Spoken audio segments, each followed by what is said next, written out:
We're now going to discuss the church of Santa Maddalene in Vezelay. Santa Maddalene was believed to contain the relics of St. Mary Magdalene. And it's also a very historic church. It was from this church in 1146 that St. Bernard of Clairvaux preached the Second Crusade. And it was from this church in the Third Crusade that Richard the Lionhearted and Philip Augustus left for the Third Crusade from Vezelay. If you look at the plan, you'll see it's pretty simple. It's a very long rectangular building with a nave, two side aisles, and then the choir that we have today is a Gothic choir. It was added later, so we're not going to discuss the choir.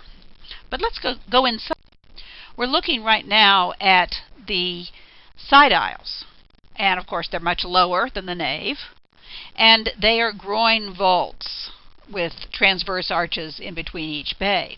Well, that's pretty usual. We usually do see groin vaults or cross vaults in the side aisles of Romanesque churches.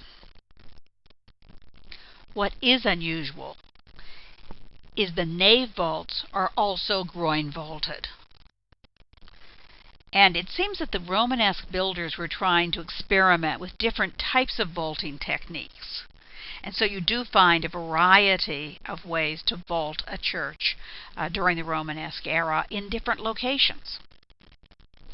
Now here, when you look at this, you'll also see we have a transverse arch.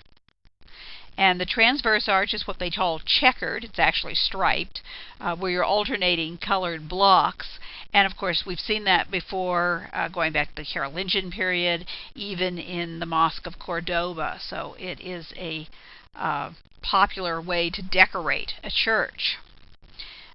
As you can also see, when you look at the wall, the nave elevation, we have colonnettes. First pilasters and then a colonnette on top, a half column that rises from the floor, from the pier, clear up to the springing of the vault. Also, when you look at the nave elevation, that's the wall of the nave, you'll notice that this is a two-part elevation, but it's done differently than the two-part elevations that we saw at Toulouse and Santiago.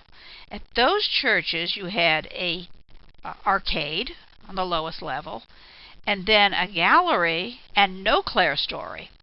What we see here is the rounded arches of the arcade, and then a great deal of wall space, which is transversed by a string course, which is the horizontal molding, the horizontal member that's going all the way down the length of the church and gives a horizontal element to sort of break up a lot of the vertical elements like the colonnades that divide the church into bays.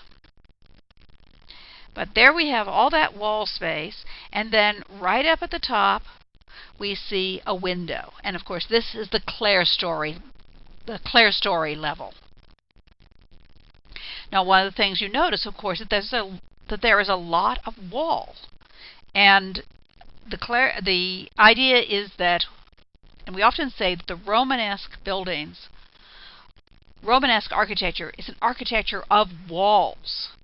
Particularly when we're contrasting it to Gothic art, which comes later, in which the walls get opened up and the clerestories become much larger. But here we still have quite a bit of wall space.